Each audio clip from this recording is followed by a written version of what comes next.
guys? Like, welcome you guys to another DC TV talk. This is a review for Krypton and Zod We Trust, and I just have to be honest. We have to address the elephant in the room. This is not what we. This episode was not what we saw in the preview last week. All right, and I went back and watched the preview after I watched the episode because I'm watching this entire episode and I'm like, and it was like 46 minutes in, and I'm looking. I'm like, okay, so is Lobo gonna show up and all this stuff with Doomsday gonna happen in the last 14 minutes? So then they never showed up until like basically like the very last second where you see Doomsday and Zod got the strap out to shoot Doomsday. But then I go back and I look and they said, oh, this is upcoming for the rest of the season.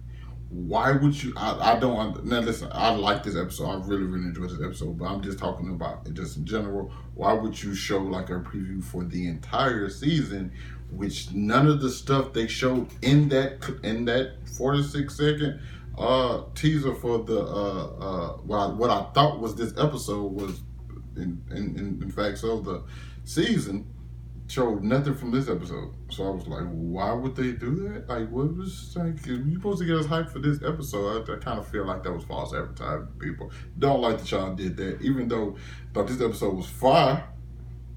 For one, Lyda's actually dead. Nobody, if you saw it come, if you thought like, oh yeah, she's definitely dead. I didn't think they really killed. She's like probably like the second or third most important character in the show, bro. Like she's a big part of the show. Like there's zero chance I thought they were gonna kill her. She has ties to. I get it. Like it worked because she has ties to Zod. She has ties to Seg. Like she's the one thing between the two of them, you know, that can probably like mend the relationship between them. But it's like, no, she's dead. She is dead. Which kind of begs the question, like, how do the timeline work here? Like, does Zod still be born? Like, she died. Like, how does he come? Like, I don't know. It's just kind of confusing. But the fact that like Jax actually killed him, I'm like, and so once she did that, and everybody was just looking at her, I'm like, yo, get together, compose yourself. Like you knew this was a possibility. Like now, just get everybody in order. And like the fact that the rebels turned on her, I didn't like, because I'm like, what's your alternative? Your alternative is Val, who, and if in his mind don't want anyone to die. It's a war. Like people have to die.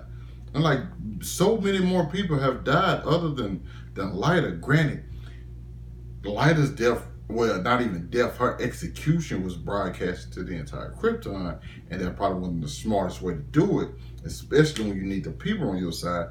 But it's like there are so many Sagittarius who's died, and Lyda was just another one of them, even though she wasn't at the same time. You know what I'm saying? She plays a big part. She was like a general, well, not general, but like she was right under Zod. So you knew that would cause something, but not. I didn't think it was to the point where like the rebels should have turned on her, and that just seemed weird because it's like I haven't been like, I get where Zod's coming from, but Zod has not given you an alternative yet.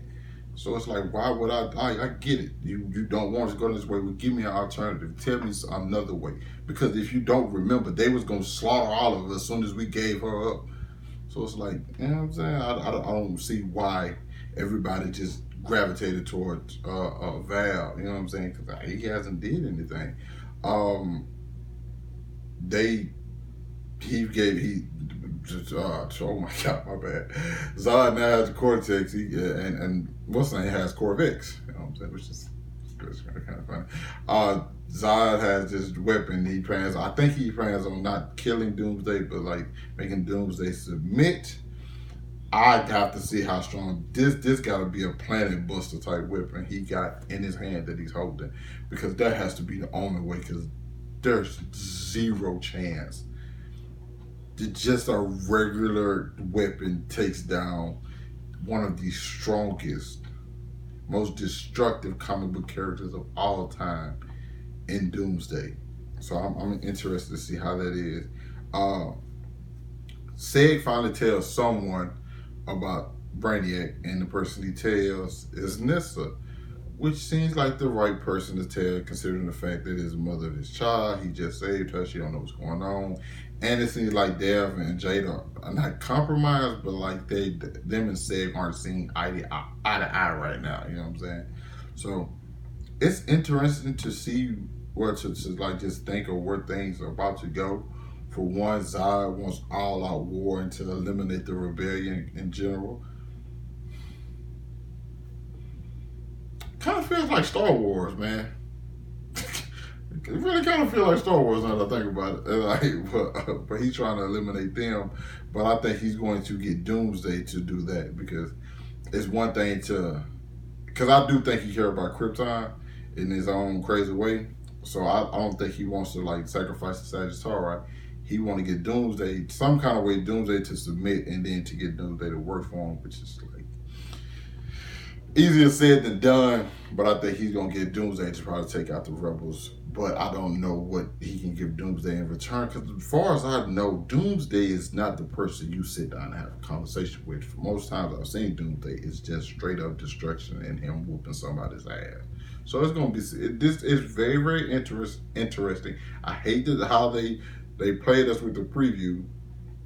Didn't like that, but I'm still interested to see exactly what goes down. Also, somebody said Lobo can fight Doomsday. Listen, he might can fight Doomsday. Ain't no way in hell he whooping Doomsday, people. Not this Lobo, okay? Just no. But you guys let me know what you thought about this episode down in the comments. Hit that like button, subscribe to my channel. I catch up with you guys later. Bye.